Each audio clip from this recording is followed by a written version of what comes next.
Hello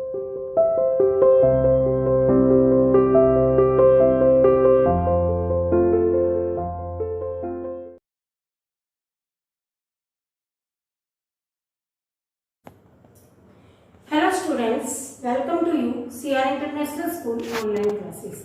Students, how are you? I hope that everyone is fine at your home. We are going to start 9th class political science. Our lesson is why democracy and what democracy. लोकतंत्र क्या है और क्यों है, इसकी आवश्यकता हमें क्यों है। तो कल हमने पढ़ा था कि लोकतांत्रिक सरकारें किस तरह से विशेष महत्व रखती हैं। उनकी मैंने आपको चीन की सरकार के साथ भारत की सरकार की तुलना करके बताया, उसकी मेन विशेषताओं के बारे में बताया और लोकतांत्रिक सरकार कहते क्या है, किसे हैं, उसके बारे में आपको कल एक्सप्लेन किया था। आज उससे आगे लोकतंत्र अपने आप में एक महत्वपूर्ण और आज के समय में चलने वाली सरकार है। कल मैंने इसके दोनों रूपों का वर्णन किया था, प्रत्यक्ष लोकतंत्र और प्रतिनिधि के रूप में लोकतंत्र। आज हम उससे आगे के टॉपिक कि लोकतांत्रिक सरकारें किस तरह से अधिक कामयाब हैं, अधिक कुशल हैं, या लोग क्यों इन्हें ज्यादा पसंद करते हैं बजाय तानाशाह के, बजाय राजवंशी सरकारों के। तो आइए हम अपने टॉपिक पर आगे बढ़ते हैं। देखिए, लोकतांत्रिक सरकारें बेहतर व उत्तरदायी होती हैं। किससे?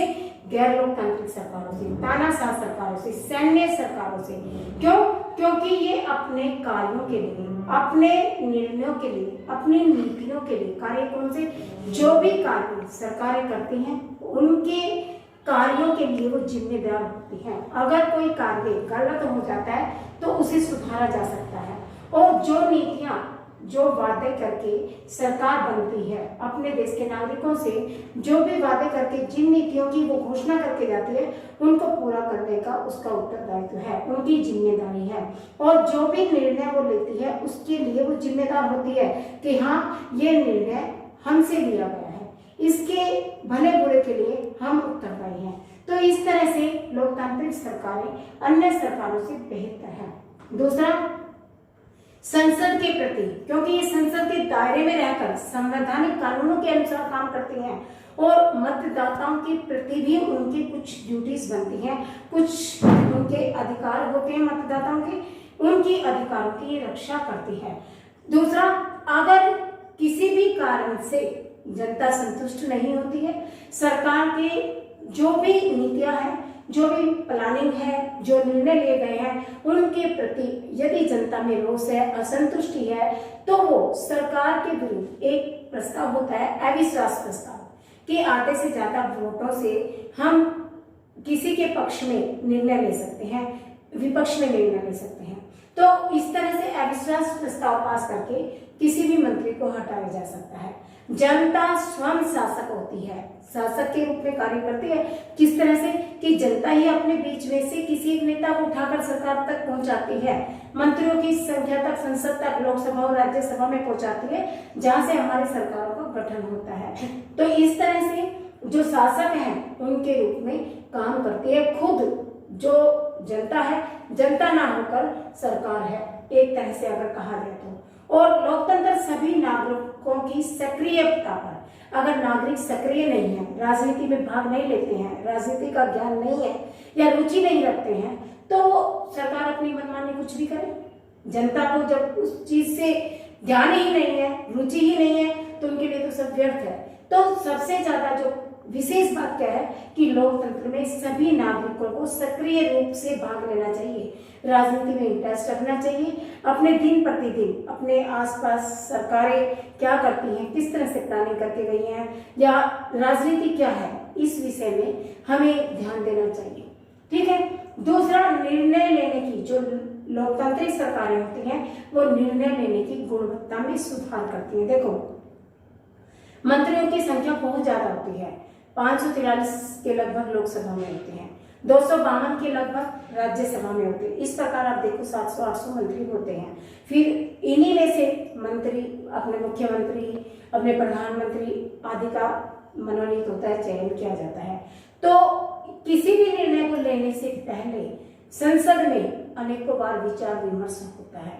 ऐसा नहीं है कि एक व्यक्ति ने प्लानिंग की, दो चारों ने की या किसी ग्रुप ने की और उसको जनता पर थोप दिया, ऐसा कभी नहीं होता है। बहुत सारे लोग मिलकर विचार विमर्श करते हैं तो उसमें क्या होता है, गलतियों की संभावना कम होती है। देखो एक तो एक का दिमाग चले, दो का चले, तीन का चले, एक 100 का चल रहा है, सैकड़ों में दिमाग चलता है तो अलग अलग प्लानिंग निकल कर आती है, अलग अलग विचार निकल कर आते हैं, जिससे क्या होता है कि ये विचार विमर्श की सरकार कही जाती है। अनेकों बार निर्णय लिए जाते हैं, हटाए जाते हैं, फाइनल बहुत दिनों में होता है, उसके बाद लागू किए जाते हैं। तो यहाँ पर कईयों का दिमाग चलता है, कई बार विचार विमर्श होता है, इसलिए गलतियां नहीं होती हैं, गलतियों की संभावनाएं कम होती है। और फिर ऐसा नहीं है कि लोकतंत्र में गलतियां होती ही नहीं है, क्योंकि जब बहुत सारे लोग काम करते हैं तो अलग अलग जगह से अलग अलग मुद्दे उठ सकते हैं, तो गलतियों की संभावनाएं हो भी सकती हैं, होती भी हैं, लेकिन उन गलतियों में सुधार किया जा सकता है, निर्णयों को बदला जा सकता है। ये कहाँ संभव है, एक लोकतांत्रिक सरकार में। अगर गैर लोकतांत्रिक सरकार होती तो राजा की जुबान से जो शब्द निकला वो ऑर्डर बन जाता है, वही कानून बन जाता है, लेकिन लोकतांत्रिक सरकारों में ऐसा नहीं होता। यहाँ पर बार बार विचार किया जाता है, विमर्श किया जाता है, त्रुटियां हो जाती हैं तो उनमें सुधार किया जाता है, इसीलिए इसे निर्णय लेने की गुणवत्ता में सुधार की सरकार भी कहा जाता है। आज आपको ये जो मेन विशेषताएं हैं इसकी, इसलिए भी मैं करवा रही हूँ कि ये मेन टॉपिक से क्वेश्चन आ सकता है। जैसे लोकतांत्रिक सरकार किस प्रकार बेहतर और उत्तरदायी सरकार होती है, एक्सप्लेन कीजिए। आपका एक पॉइंट से क्वेश्चन बनकर आता है। निर्णय लेने की गुणवत्ता में लोकतांत्रिक सरकारें किस तरह से अधिक महत्वपूर्ण और संपन्न कार्य करती हैं, ये क्वेश्चन बनकर आ सकता है। इसलिए मैं एक एक पक्ष को, एक एक पॉइंट को क्लियर करते हुए बढ़ रही हूँ कि अगर क्वेश्चन दिया जाए तो आप इस पॉइंट से क्वेश्चन निकालकर अटेम्प्ट कर सकें। उसके पश्चात हमारा तीसरा पॉइंट है, लोकतंत्र में मतभेदों और विवादों का समाधान होता है। लोकतंत्र में मतभेद बहुत ज्यादा होते हैं, क्योंकि बहुत सारे मंत्री होते हैं, बहुत सारे दल होते हैं, इसलिए कोई भी निर्णय लिया जाता है तो उस पर कई बार विवाद खड़े हो जाते हैं, कई बार विचार आपस में टकरा जाते हैं। एक जरूरी नहीं है कि एक को जो बात पसंद हो दूसरे दल को भी वही पसंद हो। जो विपक्ष है वो तो हमेशा विपक्ष की भूमिका निभाएगा, जिसने पक्ष में थोड़ी बोलेगा वो विपक्ष में ही बोलेगा। तो मूल अधिकारों के जो भी है अंतर्गत लोग अपने विचार प्रकट करने का अधिकार रखते हैं। यहाँ ऐसा कुछ नहीं है भारत में कि किसी को सच्ची बात कहने से पकड़ लिया जाएगा या मन की बात नहीं कह सकते, ऐसा तानाशाह सरकारों में होता है, सैन्य सरकारों में होता है। लोकतांत्रिक सरकारों में नागरिकों के अधिकारों की रक्षा की जाती है और नागरिकों को ये अधिकार है कि वो अपने मन की बात को रखे, अपने विचारों को प्रकट कर सकते हैं। मीडिया पर भी किसी तरह की कोई पाबंदी नहीं है। आप देखते हो दिन रात न्यूज में, टीवी पर कि मीडिया किसी के बारे में भी बिल्कुल खुला बोलते हैं, जो होता है जैसा होता है वैसा वो बता सकते हैं, उन पर कोई रोक टोक नहीं है। लोकतंत्र में मतभेदों और विवादों का समाधान होता है और लोग विरोध करने पर, अगर किसी फैसले पर विरोध करते हैं तो उस फैसले को सरकार को वापस लेना पड़ता है, उसको मजबूर कर सकते हैं कि सरकार को फैसला वापस ले। ऐसा केवल लोकतांत्रिक सरकारों में ही होता है, गैर लोकतांत्रिक में नहीं होता, आपको ये ध्यान रखना है। फिर तीसरी बात, इसी पॉइंट में प्रतिनिधि को चुनने का अधिकार है। हम अपने प्रतिनिधि को चुन सकते हैं। देखो बहुत सारे ऑप्शंस होते हैं, इलेक्शंस के दिनों में बहुत सारी पार्टियां होती है, लेकिन हमें जो पसंद है, जिसको हम चाहते हैं कि ऊपर तक भेजे, हम उससे वोट देकर जिता सकते हैं, हम पर कोई दबाव नहीं है। ठीक है, हम किसी को भी वोट दे, इसमें ना तो सरकार का कोई रोल है, ना ही किसी जो दल के नेता है उनका, ये हमारा अपना अधिकार है। तो प्रतिनिधि को चुनने का अधिकार भी किसके पास है, नागरिकों के पास। और यदि हमारा वो प्रतिनिधि भी सरकार बनने के बाद बदल जाए, काम ना करे या किसी ऊंचे पद को पाकर, मंत्री वगैरह जैसे पद को पाकर अगर उस नीतियों पर नहीं चलता है, तो उसको भी आने वाले 5 साल के बाद अवसर तो देती है सरकार। ऐसा लोकतांत्रिक सरकारों में ही है कि 5 साल के बाद जब चुनाव होते हैं तो हम उस सरकार को दोबारा से बदल सकते हैं। उसके पश्चात इसी में एक पॉइंट और भी आता है कि किसी को भी किसी भी भाषा को मानने की छूट है और किसी भी धर्म को वो अपना सकते हैं। इसीलिए यहाँ पर इसे किस चीज की समाधान, क्योंकि मतभेद हमेशा कहाँ खड़े होते हैं, जहाँ धर्म होगा। कोई हिंदू धर्म को मानेगा, कोई मुस्लिम को, कोई ईसाई को, कोई सिख धर्म को। तो सबकी परंपराएं, सबकी संस्कृति, रीति रिवाज अलग है, तो वहां टकराव की संभावना है, या फिर भाषाओं के आधार पर, जाति पाति के आधार पर ये संभावनाएं हो सकती हैं कि टकराव और संघर्ष पैदा करें। तो यहाँ पर सरकार पहले ही किसी भी धर्म को अपनाने की, किसी भी भाषा को मानने की और किसी भी संस्कृति को धारण करने की स्वतंत्रता देकर चलती है। सभी को अधिकार है, वो अपने अपने ढंग से अपने अपने धर्म की पालना कर सकते हैं, भाषा को बोल सकते हैं और संस्कृति को मान सकते हैं। उसके बाद हमारा चौथा पॉइंट आता है नागरिकों की सम्मान में वृद्धि। लोकतांत्रिक सरकार किस तरह से नागरिकों के सम्मान में वृद्धि करती है? देखिए, तो सरकार और एक नागरिक रात दिन का अंतर है। किस तरह से वृद्धि करती है? ऐसा नहीं है कि सरकार बन गई तो अपनी मनमानी चलाए, नहीं। क्यों? क्योंकि उसको बनाने वाले कौन है? जनता, नागरिक। तो वो उनमें ज्यादा देर तक त्रुटियों को छुपा नहीं सकती। अगर सरकार कोई प्लानिंग ऐसी कर देती है जो जनता के हित में नहीं हो, तो ज्यादा देर तक वो छुपे नहीं रह सकती। मीडिया के थ्रू, अखबारों के थ्रू या किसी न किसी दूसरे दल के थ्रू जनता के सामने उजागर हो जाते हैं। तो उसको बदलना पड़ता है, उस नीति पर विचार करना पड़ता है। क्यों? क्योंकि जनता से डरकर अगले चुनाव में फिर वो सरकार थोड़ी बनेगी। जनता क्यों उसको बनाएगी जो जनता की ही नहीं मानेगा? तो जनता की माननी इसलिए भी मजबूरी में पड़ती है। किस लिए? कि 5 साल बाद उसको अवसर कौन देगा?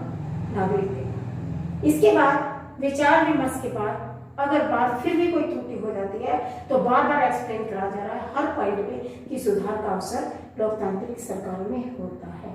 उसके बाद भी या तो शासक निर्णय बदल देते हैं, कोई निर्णय गलत लिया गया तो शासक बदलेंगे। अगर शासक नहीं बदलते हैं, एक तानाशाह बनने की कोशिश करते हैं, तो आगामी चुनाव में उसका रिजल्ट सामने आ जाता है। सरकार बनेगी नहीं। कौन सी बनेगी? जो जनता के हित में काम करेगी, जनता की भावनाओं का सम्मान करेगी, एक नागरिकों के अधिकारों को पूरी तरह से रक्षा करेगी। ठीक है, इस प्रकार फिर हमारा आता है 5वां पॉइंट। देखिए, फिर आता है लोकतांत्रिक सरकारों का 5वां पॉइंट, एक व्यक्ति के सम्मान में वृद्धि।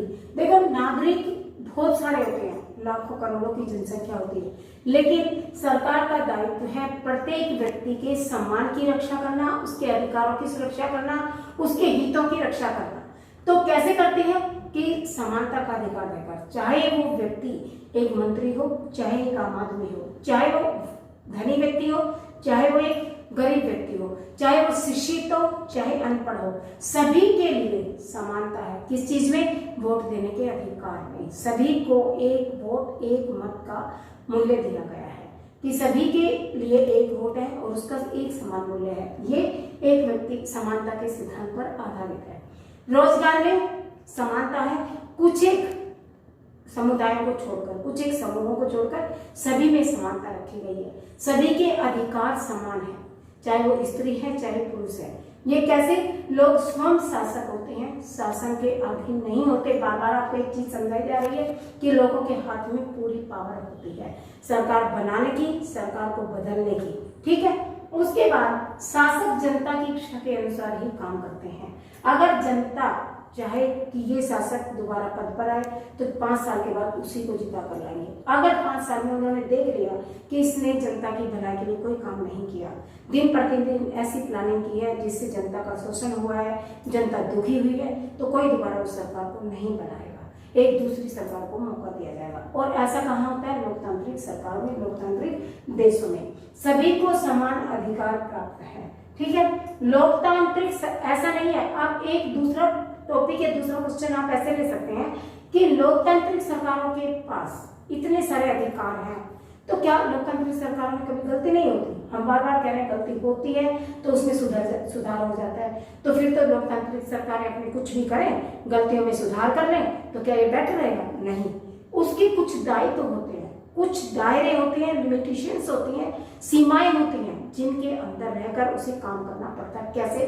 कि बुनियादी नियमों का पालन करना पड़ता है। जो हमारे संवैधानिक कानून है, संविधान में कानून लिखित रूप में दिए गए, उसमें एक एक चीज को बिल्कुल खुल कर दिया गया कि नागरिकों के क्या कर्तव्य हैं, क्या अधिकार हैं और सरकार के क्या दायित्व है, सरकार किस तरह से अपने नागरिकों के लिए काम करे। सब तरह के मार्गदर्शन दिए गए हैं, कानून दिए गए हैं बुनियादी नियमों का पालन करना पड़ता है लोकतांत्रिक सरकारों को, इसलिए उनकी मनमानी नहीं चल सकती। वो एक दायरे में बंधे रहकर काम करते हैं। अल्पसंख्यकों का आदर उन्हें करना ही पड़ता है, क्योंकि देखो नागरिक तो अल्पसंख्यक भी है, एक ठीक है बहुत ज्यादा संख्या में, दूसरे बहुत कम में, लेकिन मत सभी का बराबर है। एक मत का मूल्य सभी के लिए एक जैसा है। अगर किसी देश में अल्पसंख्यक ज्यादा है, जैसे बहुसंख्यक ज्यादा और अल्पसंख्यक कम है, तो ऐसा नहीं कि उनकी इच्छाओं का मान नहीं होगा, उनका सम्मान नहीं होगा, ऐसा नहीं हो सकता। उनके भी हित की सरकार सोचेगी, क्योंकि ये उसकी दायित्व है। ये हमारे संविधान में उसके जो कानून है, जो कार्य है, वो निर्धारित किए गए हैं, उनके अनुसार उसको चलना पड़ता है। उसके बाद अधिकारियों के प्रति भी जवाबदारी। अगर कोई मंत्री, जैसे प्रधानमंत्री अपना एक कैबिनेट बनाता है, विभिन्न मंत्रियों को रखता है, तो वो मंत्रियों के प्रति जवाबदेही होता है, अपने अधिकारियों के प्रति जवाबदेही होता है। अगर कोई भी अधिकारी गलत काम कर देता है तो उसका भी प्रावधान है, उसका भी निर्णय प्रधानमंत्री करेंगे या जो और मंत्री उससे ऊपर है, उसकी जवाबदेही भी सरकार की ड्यूटी बनती है। संवैधानिक कानूनों का पालन दोनों को करना पड़ता है। ऐसा नहीं कि सरकार ही करेगी, नागरिकों को भी करना पड़ता है। जो भी नागरिकों के दायित्व हैं, जो भी नागरिकों के कर्तव्य, वो भी संविधान में दिए गए हैं। किस तरह से हमें उनका पालन करते हुए आगे बढ़ना पड़ता है। और नागरिकों के जितने भी अधिकार है, जैसे स्वतंत्रता का अधिकार है, विचार प्रकट करने का अधिकार है, भाषा का अधिकार है, या संवैधानिक उपचारों का अधिकार है, कानूनी कोई भी अधिकार है, ये सभी अधिकार नागरिकों को भी जो सरकार ने दिए उन्हीं के अनुसार काम करना पड़ता है। उससे बाहर अगर जाकर हम काम करते हैं तो हमें उसकी सजा भी भुगतनी पड़ती है, अपराध भी भुगतना पड़ता है। ठीक है, जैसे कि आजकल बहुत ज्यादा चर्चा में कई तरह की गतिविधियां आती हैं, तो जो भी अपराध करता है उसको उसके अनुसार दंडित किया जाता है। ठीक है, आज का हमारा टॉपिक इतना ही कि मैंने लोकतांत्रिक सरकारों की कौन कौन सी विशेषताएं बताई है। देखिए, सबसे पहले मैंने बताई आपकी लोकतांत्रिक सरकारें बेहतर व उत्तरदायी होती हैं। फिर निर्णय लेने की गुणवत्ता में सुधार होता है। लोकतंत्र में मतभेदों और विवादों का समाधान होता है। नागरिकों के सम्मान में वृद्धि होती है। और उसके पश्चात मैंने बताया एक व्यक्ति के सम्मान में भी वृद्धि होती है। प्रत्येक नागरिक का ध्यान रखा जाता है और शासक जनता की इच्छा के अनुसार काम करते हैं। और लोकतांत्रिक सरकारों के भी दायित्व होते हैं, उसी दायरे में रहकर उनको काम करना पड़ता है। ठीक है, आज का टॉपिक आशा है आपको समझ आ गया होगा। नहीं भी समझ आता है तो एक बार में आप दोबारा वीडियो को सुनिए, दोबारा इसको लिख कर देखिए, बार बार पढ़िए। ऐसा नहीं है कि एक बार में चीज समझ नहीं आती तो उसको लेफ्ट आउट कर दो, उसको कोशिश कीजिए, क्योंकि आपके पास समय बहुत कम है और आपको इसी तरह से हो सकता है पूरा साल भी पढ़ना पड़े, 3 महीने भी पढ़ना पड़े, हो सकता है 1 महीना भी पढ़ना पड़े। तो लापरवाही हमें नहीं करनी है, हमें अपने काम को सही ढंग से लेते हुए चलना है ताकि हमें आगे जाकर दिक्कत ना आए। ठीक है, ये किसी ने सोचा थोड़ी था कि आज हमें ऐसे पढ़ाना पड़ेगा और आप लोगों को ऐसे पढ़ना पड़ेगा, लेकिन वक्त की बात है। तो आप अब भी समय पे पकड़ जाइए और अपना पढ़ाई स्टार्ट कर दीजिए, लापरवाही मत कीजिए, इसे लाइटली मत लीजिए। बार बार आपको कहा जा रहा है हम आपके भले के लिए ही इस तरह से ऑनलाइन क्लासेस दे रहे हैं, अपना टाइम लगा रहे हैं, तो आप भी विद इंटरेस्ट हमारे साथ चलिए, तभी आपको याद हो पाएगा, ऐसे नहीं हो पाएगा। ठीक है, थैंक यू वेरी मच।